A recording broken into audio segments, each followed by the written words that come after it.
Shalom, Bapak Ibu, Saudara sekalian. Kita berjumpa lagi dalam ibadah streaming dan kita boleh mempersiapkan hati kita untuk kita beribadah kepada Tuhan. Mari kita berdoa. Terima kasih Tuhan untuk kesempatan yang Tuhan berikan pada kami. Pada saat ini Tuhan, kami kembali boleh beribadah kepada Tuhan. Kami percaya ini semua adalah kasih karunia dan anugerah-Mu. Tuhan sudah memelihara kami, Tuhan sudah melindungi kami, bahkan Tuhan sudah menyertai kami, sehingga kami boleh dalam keadaan sehat walafiat, kami bisa beribadah pada saat ini. Terpujilah nama-Mu Tuhan, Tuhan pimpin jalannya ibadah dari permulaan sampai pada akhirnya. Kalau iblis dan roh jahat ingin mengganggu jalannya ibadah ini, di dalam nama Tuhan Yesus Kristus kami usir keluar. Darah Yesus hancurkan setiap pekerjaan iblis. Terpujilah nama-Mu Tuhan. Di dalam nama Tuhan Yesus Kristus kami akan buka ibadah streaming saat ini. Haleluya. Amin. Shalom sidang jemaat GPS yang dikasih oleh Tuhan Yesus. Ketemu lagi dalam ibadah kita pada saat ini. Mari kita persiapkan hati kita untuk beribadah kepada Tuhan. Kita memuji Tuhan, kita menyembah Tuhan, kita masuk dalam hadirat Tuhan. Sama-sama kita memuji Tuhan, kita katakan hadirat-Mu memenuhiku.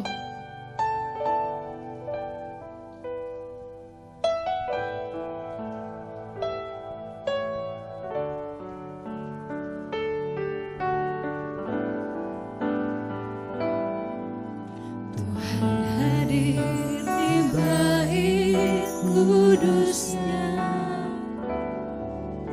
saat umat mencari wajahnya,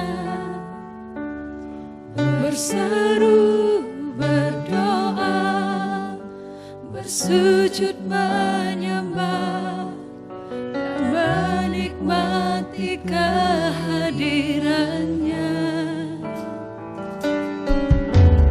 Tuhan mau dekat dengan umatnya,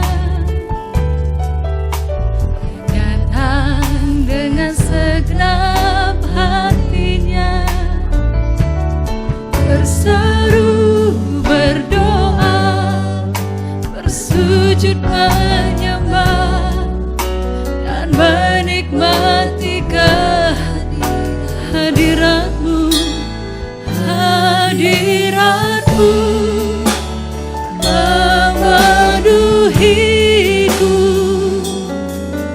hadirat kudus-Mu penuhi bait-Mu, dan ku tersungkur menyembah-Mu. Yang ku dapat hanya kemuliaan-Mu. Tuhan hadir di bait kudus-Nya. Tuhan hadir di bait kudus-Nya, saat umat mencari wajah-Nya, berseru, berdoa, bersujud menyembah, dan menikmati kehadiran. Tuhan mau dekat, Tuhan mau dekat dengan umatnya, yang datang dengan segenap hatinya, berseru, berdoa, bersujud menyembah, dan menikmati kehadiran-Mu, hadirat-Mu memenuhiku, hadirat kudus-Mu penuhi bait-Mu, dan ku tersungkur menyembah-Mu.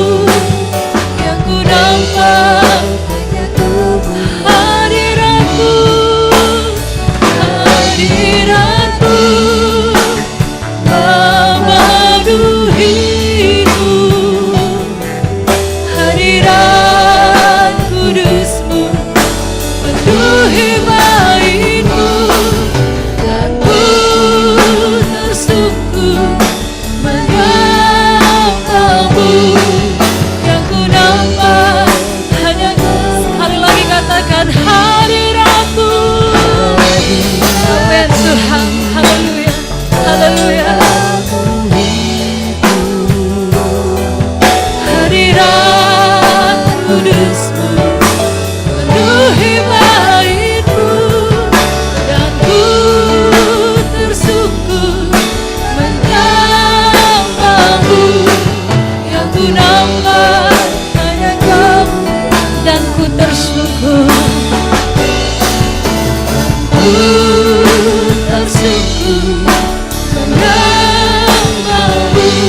tinggikan, kami agungkan, kami muliakan Yesus Tuhan.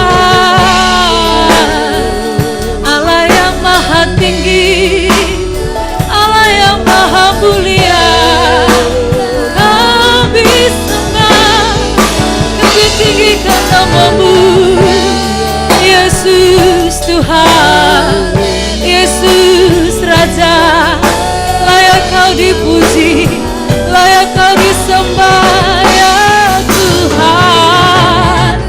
Dalam hadirat-Mu kami menyembah-Mu Tuhan. Dalam hadirat-Mu kami sembah, kami tinggikan. Hanya Yesus, hanya Yesus, hanya Yesus yang kami puji. Hanya Yesus yang kami sembah, yang kami agungkan selama-lamanya Tuhan. Haleluya, haleluya. Kami bersyukur Tuhan, kami bersyukur. Haleluya, haleluya. Terima kasih Tuhan, Terima kasih Tuhan, terima kasih Yesus. Kami bersyukur pada saat ini kami diberikan kesempatan untuk memuji menyembah Engkau Tuhan. Dalam nama Tuhan Yesus, haleluya, amin.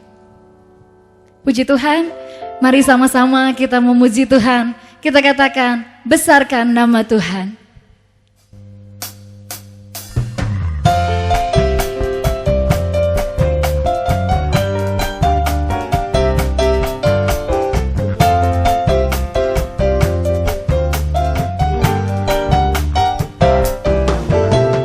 besarkan nama Tuhan, pujilah Dia. Kemurahan-Nya besar, tiada terkira. Tak dapat balas betapa besar kasih-Nya. Oh, besarkan nama Tuhan yang ajaib, Tuhan yang ajaib, Tuhan yang kuasa, Tuhan yang menolong hidupku. Haleluya. Tuhan yang ajaib, Tuhan yang kuasa, jiwaku ditebus. Besarkan nama Tuhan. Besarkan nama Tuhan, pujilah Dia. Kemurahan-Nya besar, tiada terkira. Aku tak dapat balas betapa besar kasih-Nya. Oh, besarkan nama Tuhan yang ajaib, Tuhan yang ajaib, Tuhan yang kuasa, Tuhan yang menolong hidupku. Haleluya. Tuhan yang ajaib, Tuhan yang kuasa, jiwaku ditebus. Tuhan yang ajaib, Tuhan yang ajaib, Tuhan yang kuasa, Tuhan yang menolong hidupku. Haleluya. Tuhan yang ajaib, Tuhan yang kuasa, jiwaku ditebus olehnya. Jiwaku ditebus olehnya. Jiwaku ditebus olehnya. Jiwaku ditebus olehnya.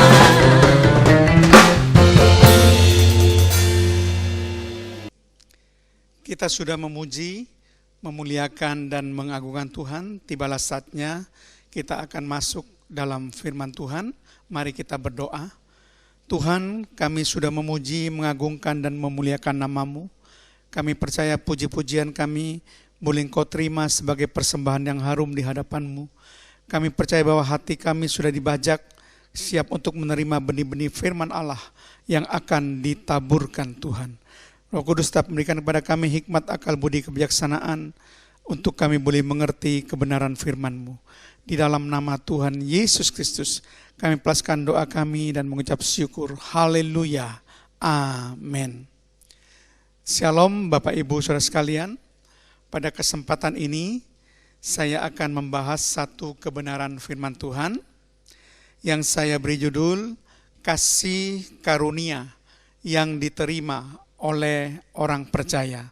Sekali lagi, kasih karunia yang diterima oleh orang percaya.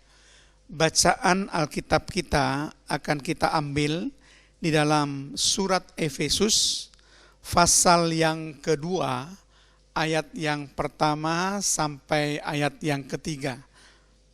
Surat Efesus pasal yang kedua, ayat yang pertama sampai ayat yang ketiga, demikian bunyi firman Tuhan.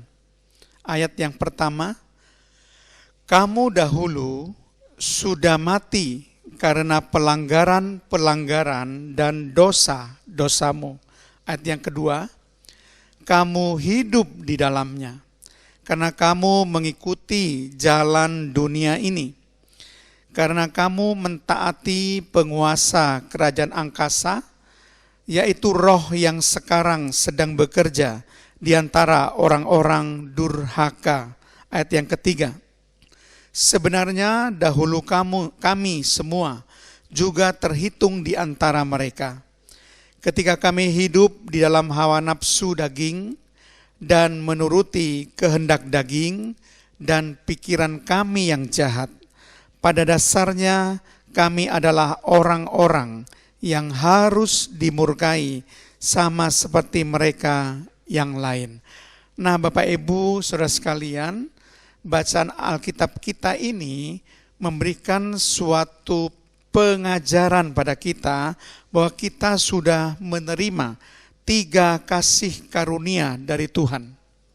Ya, ada 3 kasih karunia yang sudah kita terima dari Tuhan bagi setiap orang percaya menurut bacaan Alkitab kita.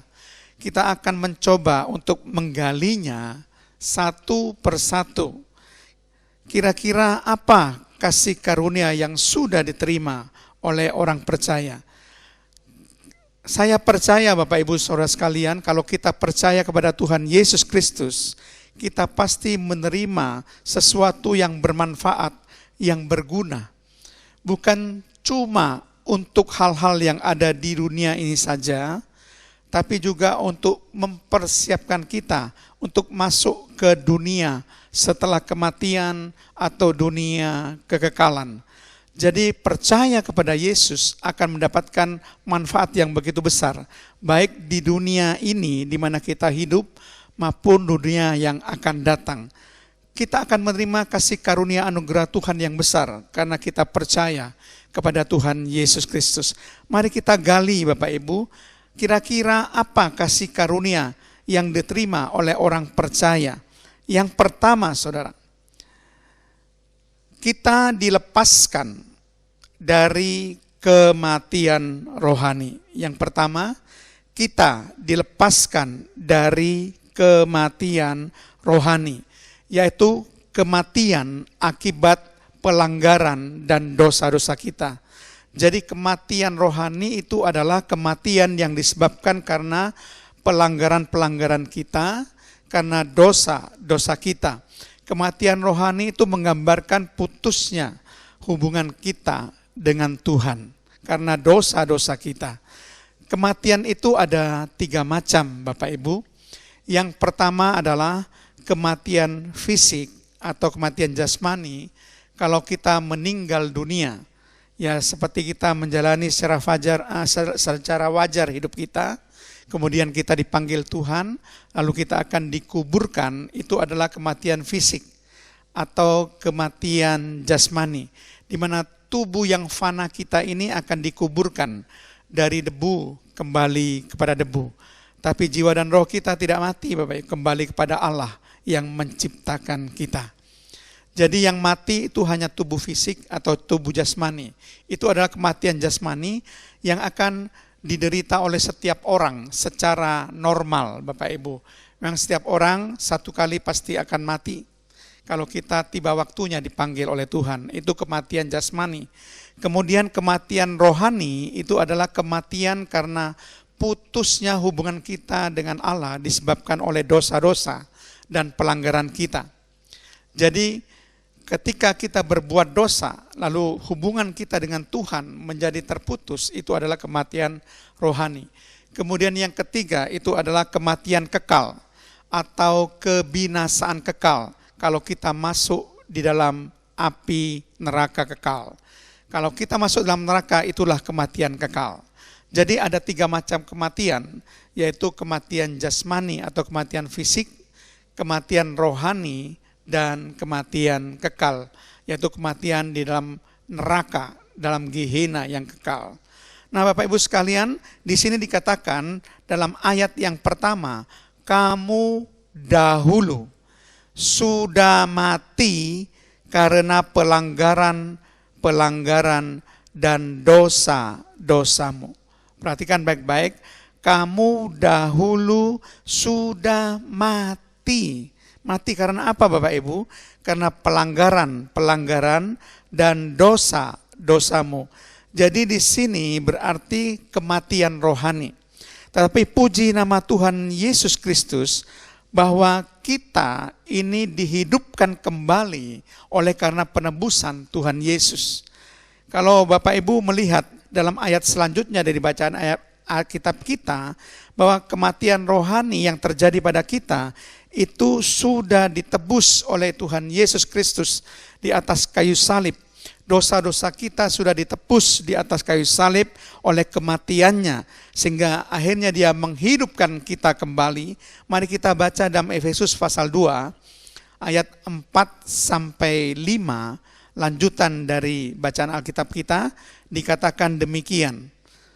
Tetapi Allah yang kaya dengan rahmat, oleh karena kasih-Nya yang besar yang dilemparkannya kepada kita, telah menghidupkan kita bersama-sama dengan Kristus. Perhatikan kata-kata ini, telah menghidupkan kita bersama-sama dengan Kristus. Jadi dulunya kita mati karena pelanggaran-pelanggaran dan dosa-dosa kita, tapi di sini ayat yang kelima katakan telah menghidupkan kita bersama-sama dengan Kristus. Sekalipun kita telah mati oleh kesalahan-kesalahan kita, oleh kasih karunia kamu diselamatkan. Jadi karya penebusan Yesus Kristus bukan saja menghidupkan kita dari kematian rohani, tapi juga sudah memberikan kepada kita keselamatan. Dikatakan oleh kasih karunia kamu diselamatkan. Jadi memberikan kepada kita keselamatan. Kita juga diselamatkan, dilepaskan daripada kematian kekal, masuk neraka kekal. Kita dibebaskan itu karena karya penebusan Yesus. Kalau kita percaya kepada Yesus, maka kita akan dihidupkan dari kematian rohani, kematian karena pelanggaran-pelanggaran, kematian karena kesalahan-kesalahan, kematian karena dosa-dosa kita. Tapi kita juga diberikan keselamatan, yaitu kita dilepaskan dari kematian yang kekal. Puji nama Tuhan, Bapak Ibu Saudara sekalian. Kalau kita percaya kepada Yesus, maka kita dilepaskan dari kematian rohani, bahkan dilepaskan dari kematian kekal, Bapak Ibu. Nah, Roma 3 ayat 23 mengatakan bahwa karena semua orang telah berbuat dosa dan telah kehilangan kemuliaan Allah. Jadi semua orang yang ada di dunia ini, tidak ada satupun yang tidak berdosa. Jadi semua manusia itu telah berbuat dosa. Itu sebabnya semua manusia di dunia ini kalau ingin terbebas dari kematian rohani akibat dosa, maka mereka perlu dan membutuhkan juru selamat, yaitu Tuhan Yesus Kristus. Kan dikatakan semua orang telah berbuat dosa. Jadi semua orang perlu Yesus. Tidak ada yang tidak perlu Yesus. Karena hanya karya penebusan Yesus yang bisa menghidupkan kita kembali dari kematian akibat dosa-dosa kita. Bahkan memberikan kepada kita keselamatan atau kehidupan kekal. Kita dilepaskan dari kematian kekal, masuk neraka kekal, masuk Gehenna kekal, saudara. Karena semua manusia itu sudah berbuat dosa. Artinya semua manusia mau tidak mau memerlukan Tuhan Yesus Kristus. Dalam 1 Yohanes 1 ayat yang ke-8 dikatakan, jika kita berkata bahwa kita tidak berdosa, maka kita menipu diri kita sendiri dan kebenaran tidak ada di dalam kita. Jadi perhatikan, kalau Bapak Ibu mengatakan bahwa kita tidak berdosa, Alkitab dengan jelas mengatakan bahwa kita ini menipu diri kita sendiri.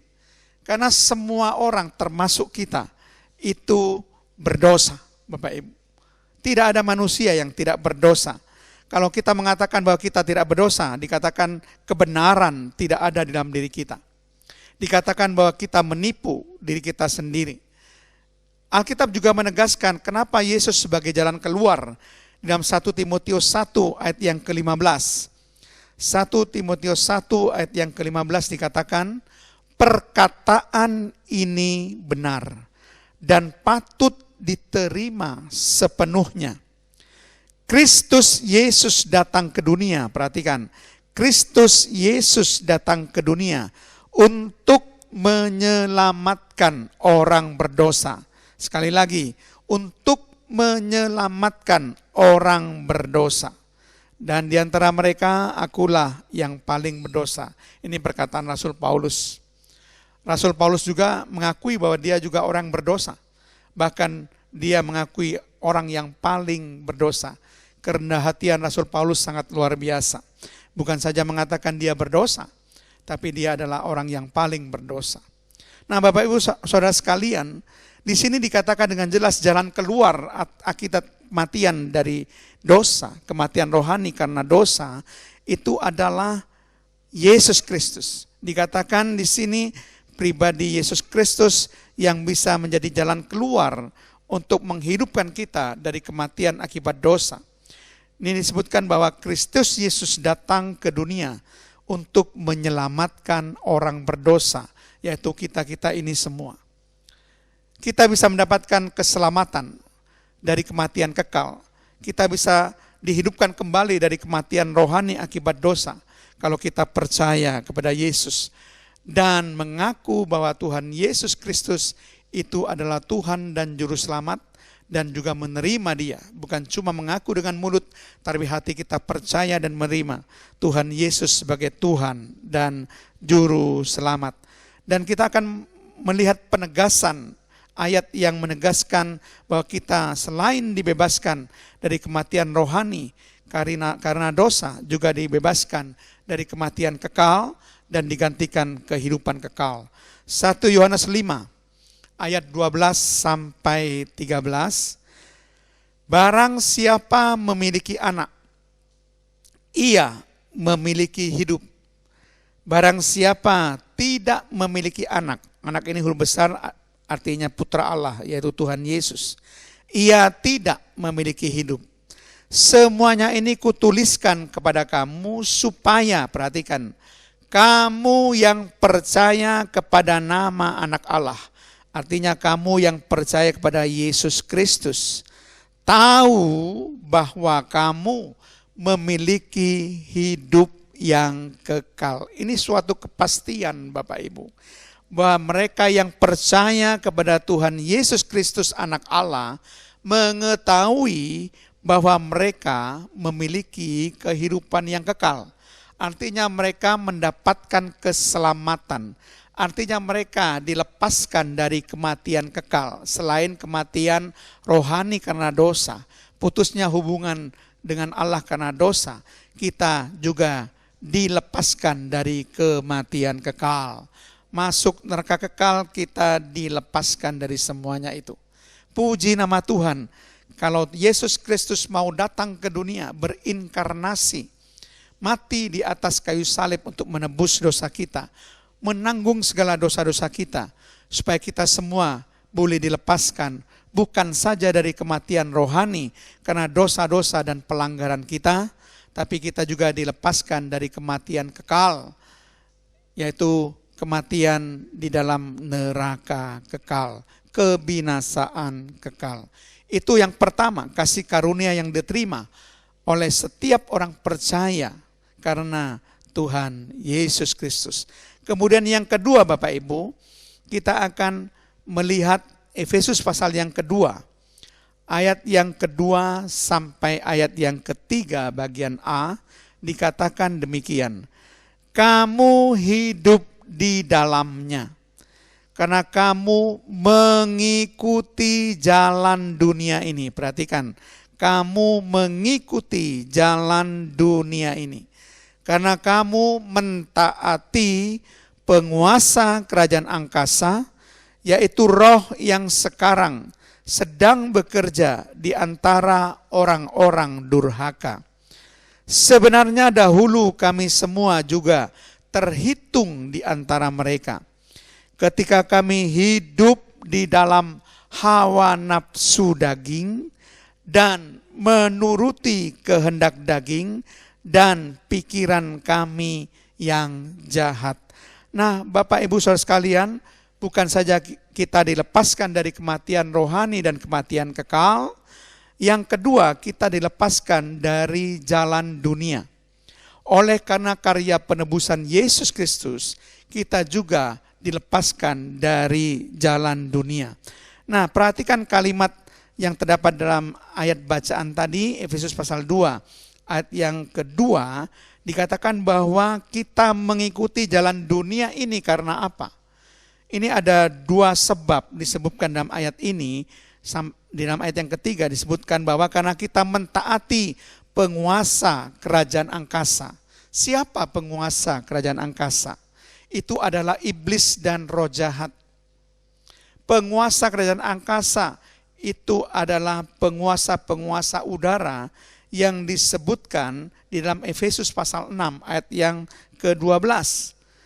Ya, penguasa udara, pemerintah, kemudian penghulu dunia yang gelap, roh-roh jahat di udara, itu adalah penguasa kerajaan angkasa. Itu adalah penguasa udara, itu adalah pemerintah yang menguasai dunia ini. Pemerintah atau penguasa atau penghulu dunia yang gelap ini. Itu berbicara tentang iblis dan roh jahat. Kita mengikuti jalan dunia karena kita mentaati iblis dan roh jahat. Dan yang kedua disebutkan dalam ayat ketiga, karena kita hidup di dalam daging. Baik hidup dalam hawa nafsu daging, baik hidup dalam kehendak daging, maupun menuruti pikiran kita yang jahat. Dua hal ini yang menyebabkan kita itu mengikuti jalan dunia ini.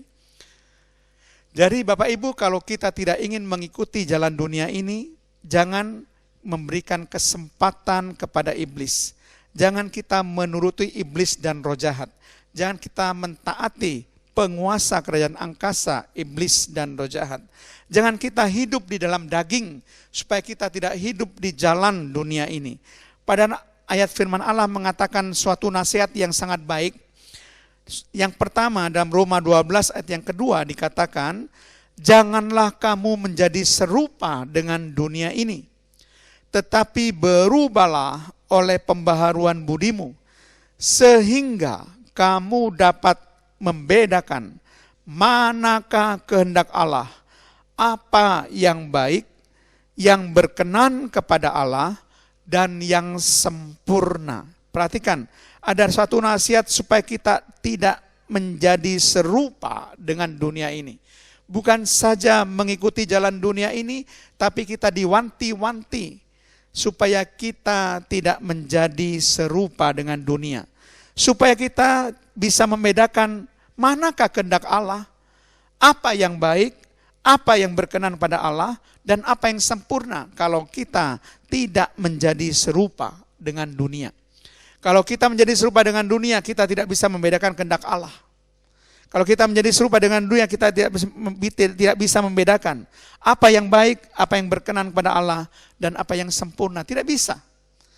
Karena pikiran kita akan ditutupi oleh dunia, oleh hal-hal yang jahat. Nasihat yang kedua dalam firman Tuhan dikatakan dalam 1 Yohanes 2 ayat yang ke-15, janganlah kamu mengasihi dunia dan apa yang ada di dalamnya. Sekali lagi, janganlah kamu mengasihi dunia dan apa yang ada di dalamnya. Jikalau orang mengasihi dunia, maka kasih akan Bapa tidak ada di dalam orang itu.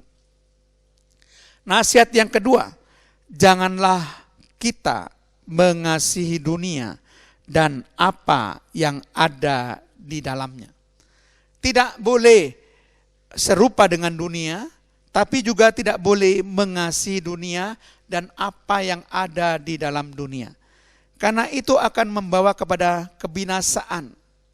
Karena itu akan membuat kita itu akan memberontak, melakukan hal-hal yang jahat, sehingga kita tidak diperkenan hidup kita oleh Allah. Itu sebabnya surat 1 Yohanes 2 ayat 15 memberikan nasihat supaya kita tidak boleh mengasihi dunia dan segala apapun yang ada di dalam dunia. Jadi kehidupan dunia kita ini harus ditanggalkan, Bapak Ibu. Kalau kita mau hidup berkenan kepada Tuhan, harus ditanggalkan. Tapi jangan khawatir, kita punya Yesus yang beri kekuatan pada kita, sehingga kita bisa tidak mengasihi dunia ini. Kita bisa mengasihi Tuhan Yesus Kristus, mengasihi Tuhan Allah kita lebih daripada segala-galanya. Kemudian nasihat yang ketiga dalam Galatia 6 ayat 14 dikatakan, tetapi aku sekali-kali tidak mau bermegah, selain dalam salib Tuhan kita, Yesus Kristus. Sebab olehnya, oleh salib Tuhan Yesus maksudnya, dunia telah disalibkan bagiku dan aku bagi dunia. Nasihat yang ketiga adalah dunia harus disalibkan bagi kita. Dan kita harus disalibkan bagi dunia. Jadi dunia harus kita lepaskan. Tanggalkan semuanya apa yang ada dalam dunia. Kehidupan duniawi, glamor, segala kegemerlapan dunia harus kita lepaskan, saudara. Dan itu hanya bisa oleh karya salib Tuhan kita, Yesus Kristus. Karena dikatakan olehnya, yaitu oleh salib Tuhan kita Yesus Kristus, dunia telah disalibkan bagiku. Jadi kalau dunia sudah mati dalam kehidupan kita, kita sudah disalibkan bagi dunia dan dunia sudah disalibkan bagi kita, maka kita akan hidup menurut arahan daripada Roh Kudus. Kita akan hidup dengan baik sebagai anak-anak Allah yang taat kepada Tuhan dan berkenan kepada Tuhan. Menuruti kehendak Allah itu hanya bisa kalau dunia disalibkan bagi kita dan kita disalibkan bagi dunia. Jadi supaya kita tidak mengikuti jalan dunia ini, saudara, Alkitab memberikan nasihat pada kita agar kita tidak menjadi serupa dengan dunia.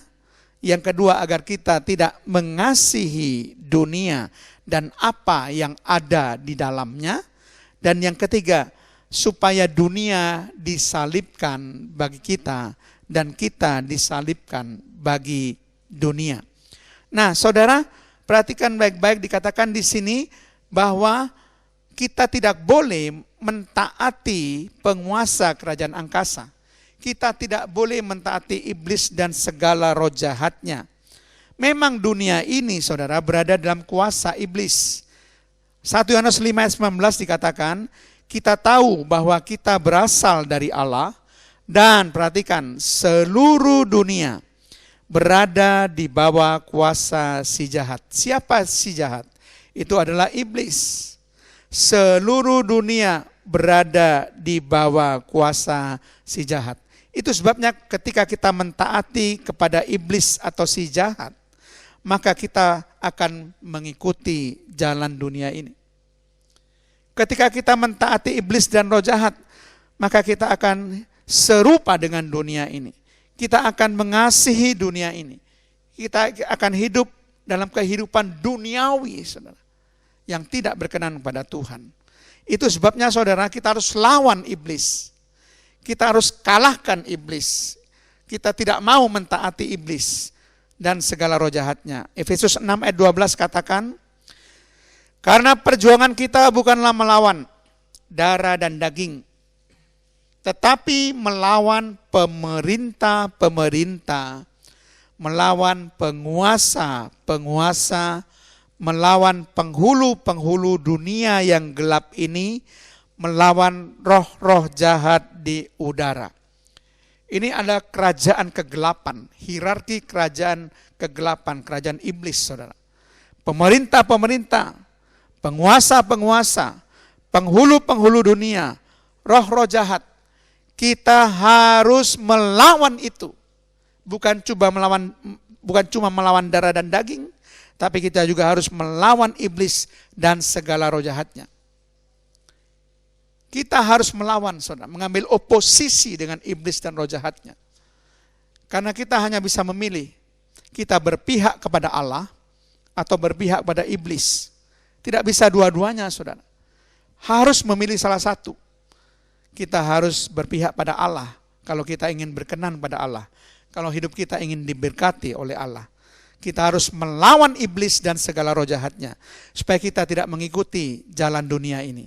Kemudian yang kedua dikatakan supaya kita tidak hidup di dalam daging, yaitu tidak hidup di dalam hawa nafsu daging, tidak hidup menuruti kehendak daging, tidak hidup menuruti pikiran kita yang jahat. Dalam 1 Petrus pasal 4 ayat yang ketiga dikatakan, sebab telah cukup banyak waktu kamu pergunakan untuk melakukan kehendak orang-orang yang tidak mengenal Allah. Kamu telah hidup dalam rupa-rupa hawa nafsu, keinginan, kemabukan, pesta pora, perjamuan minum, dan penyembahan berhala yang terlarang. Inilah kehidupan dalam daging. Hidup dalam rupa-rupa hawa nafsu, keinginan, kemabukan, pesta pora, perjamuan minum, dan penyembahan berhala yang dilarang oleh Tuhan. Bahkan dikatakan orang yang hidup dalam rupa-rupa hawa nafsu, itu adalah orang-orang yang tidak mengenal Allah. Kalau orang mengenal Allah, mengenal dengan betul Allah dan punya hubungan yang intim, yang erat dengan Allah, tidak akan hidup dalam rupa-rupa hawa nafsu. Tidak akan hidup dalam hawa nafsu kedagingan. Tidak akan hidup menurut daging, saudara. Kita harus bisa hidup untuk melawan segala-galanya, yaitu perbuatan daging ini. Di dalam Galatia 5 ayat 19-21 lebih jelas lagi diperinci apa yang menjadi keperbuatan daging yang harus kita lawan, di mana kita tidak boleh hidup di dalamnya. Galatia 5 ayat 19-21 dikatakan, perbuatan daging telah nyata, yaitu percabulan, kecemaran, hawa nafsu, penyembahan berhala, sihir, perseteruan, perselisihan, iri hati, amarah, kepentingan diri sendiri, persideraan, roh pemecah, kedengkian, kemabukan, pesta pora, dan sebagainya. Terhadap semuanya itu kuperingatkan kamu, seperti yang telah kubuat dahulu, bahwa barang siapa melakukan hal-hal yang demikian, melakukan perbuatan-perbuatan daging, ia tidak akan mendapat bagian dalam kerajaan Allah. Tadi dikatakan kalau kita hidup dalam rupa-rupa hawa nafsu, maka kita itu tidak mengenal Allah. Kalau kita melakukan perbuatan-perbuatan daging menurut Galatia 5 ayat 19 ayat pasal 9 Galatia 5 ayat 19-21 dikatakan kita tidak akan mendapat bagian dalam kerajaan Allah. berarti kita akan masuk dalam neraka kekal, Bapak Ibu. Firman Allah dengan tegas katakan, jangan hidup di dalam daging. Jangan hidup di dalam hawa nafsu daging. Jangan hidup dalam kehendak daging. Jangan hidup menuruti pikiran yang jahat. Itu salah satu perbuatan daging. Nah, Bapak Ibu sekalian, supaya kita boleh mendapat bagian dalam kerajaan Allah, kita harus tinggalkan hidup dalam daging. Supaya kita berkenan pada Allah, kita harus tinggalkan hawa nafsu kedagingan. 1 Yohanes 2 ayat 16 katakan, sebab semua yang ada di dalam dunia, yaitu keinginan daging dan keinginan mata, serta keangkuhan hidup, bukanlah berasal dari Bapa, melainkan dari dunia. Kenapa kalau hidup dalam hawa nafsu kedagingan, hidup menuruti kehendak daging, keinginan daging, maka kita akan menuruti jalan dunia? Karena memang keinginan daging merupakan hal-hal yang berasal dari dunia. Keinginan mata berasal dari dunia.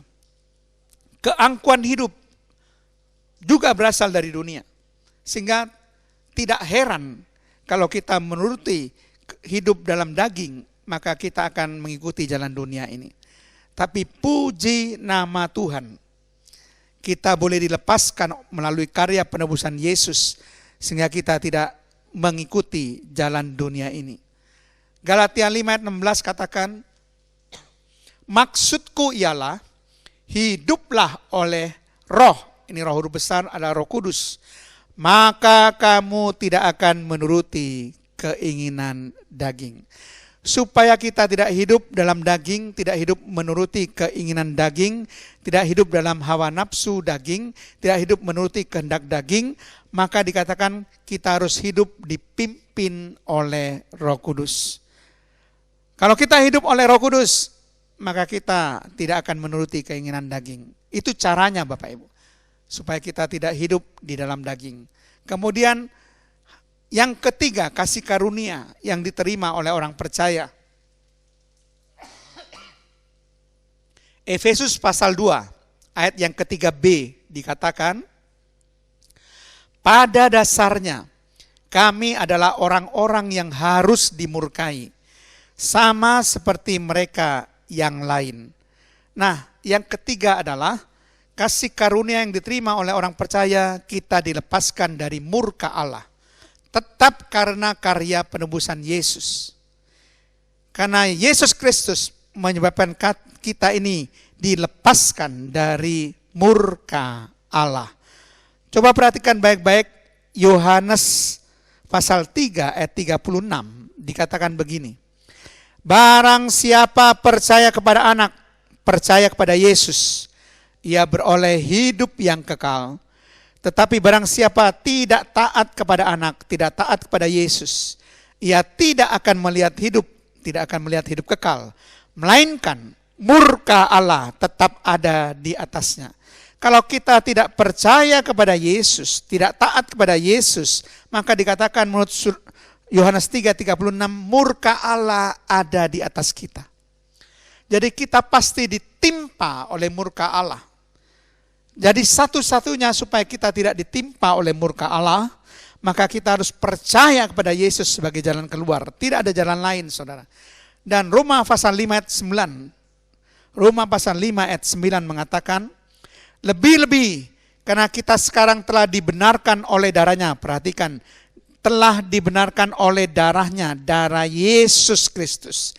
Kita pasti, sekali lagi, kita pasti akan diselamatkan dari murka Allah.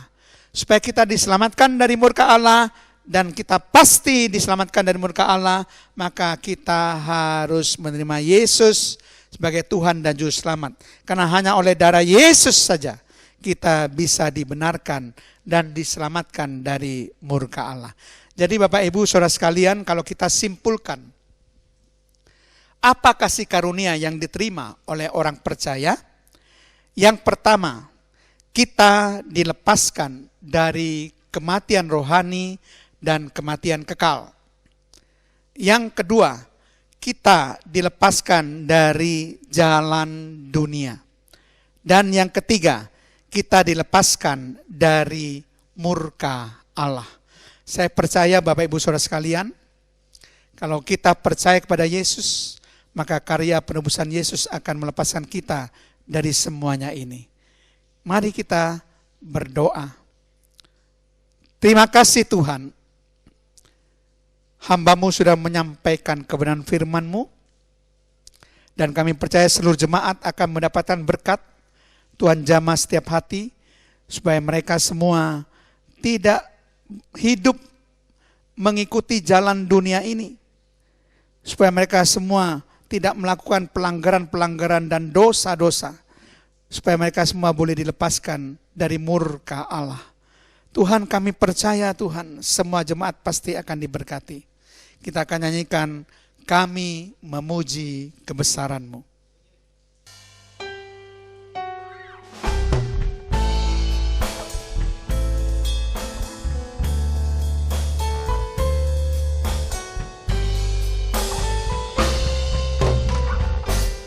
Kami memuji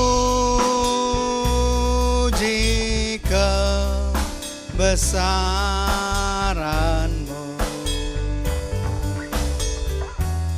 ajaib Tuhan, ajaib Tuhan.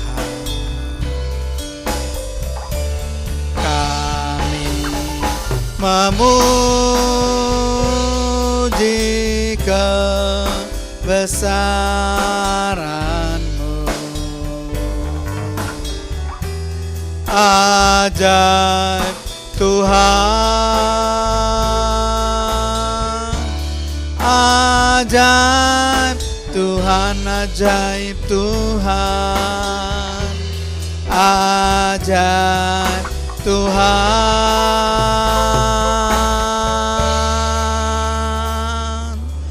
ajaib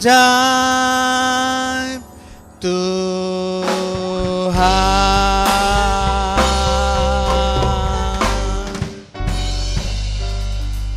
Haleluya Yesus, kami sungguh bersyukur pada saat ini Tuhan. Karena kasih karunia-Mu, kami boleh dilepaskan Tuhan dari kematian rohani dan kematian kekal. Karena kasih karunia-Mu Tuhan, kami boleh dilepaskan dari jalan dunia ini Tuhan. Dan karena kasih karunia-Mu, kami boleh dilepaskan dari murka Allah. Tuhan, ini semua adalah anugerah-Mu yang Kau berikan pada kami. Karena kami percaya dan menerima Tuhan Yesus Kristus sebagai Tuhan dan Juru Selamat kami. Berkati setiap jemaat yang sudah mendengarkan ibadah streaming ini Tuhan. Berkati kehidupan jemaat supaya mereka sungguh-sungguh mendapat kehidupan yang baru. Dipindahkan dan kehidupan yang penuh dengan kebinasaan menjadi kehidupan yang kekal. Kami percaya Tuhan mereka akan dialihkan dari kerajaan kegelapan dan kerajaan yang terang. Kami percaya Tuhan setiap jemaat semuanya sudah dilepaskan dari murka Allah. Tidak ada lagi murka Allah yang ada di atas kepalanya. Karena karya penebusan Tuhan Yesus Kristus. Kami percaya jemaat akan hidup dipimpin oleh Roh Kudus. Supaya jemaat boleh hidup tidak menurut daging lagi. Tidak menurut hawa nafsu daging dan tidak menurut keinginan daging Tuhan. Kami percaya kami harus waspada. Harus menjaga hidup kami. Supaya menuruti kebenaran firman Allah. Ubahkan seluruh hidup jemaat Tuhan. Berkati Tuhan setiap persembahan, persepuluhan yang diberikan oleh jemaat untuk gereja di tempat ini. Berkati dengan berkat yang berkelimpahan Tuhan. Hamba juga berdoa berkat bagi seluruh jemaat pada saat ini. Di dalam nama Tuhan Yesus Kristus. Tuhan memberkati usaha saudara. Tuhan memberkati pekerjaan saudara. Tuhan memberkati saudara dengan umur yang panjang. Tuhan memberkati saudara dengan kesehatan ilahi. Tuhan juga memberkati pelayanan saudara. Tuhan memberkati saudara dengan pemeliharaan Allah yang sempurna. Tuhan juga memberkati saudara dengan perlindungan dari Allah. Dan Tuhan memberkati saudara dengan penyertaan Allah sampai selama-lamanya. Masa depan saudara adalah masa depan yang penuh harapan. Masa depan saudara adalah masa depan yang sungguh ada. Bahkan saudara dijadikan menjadi alat kemuliaan Tuhan, untuk memuliakan nama Tuhan dimanapun saudara berada. Terpujilah namamu Tuhan, kasih karunia daripada Allah Bapa, cinta kasih daripada Allah Putra, serta persekutuan dari Allah Roh Kudus memberkati dan menyertai kita semua mulai sekarang dan sampai selama-lamanya. Dalam nama Tuhan Yesus Kristus. Haleluya. Amin.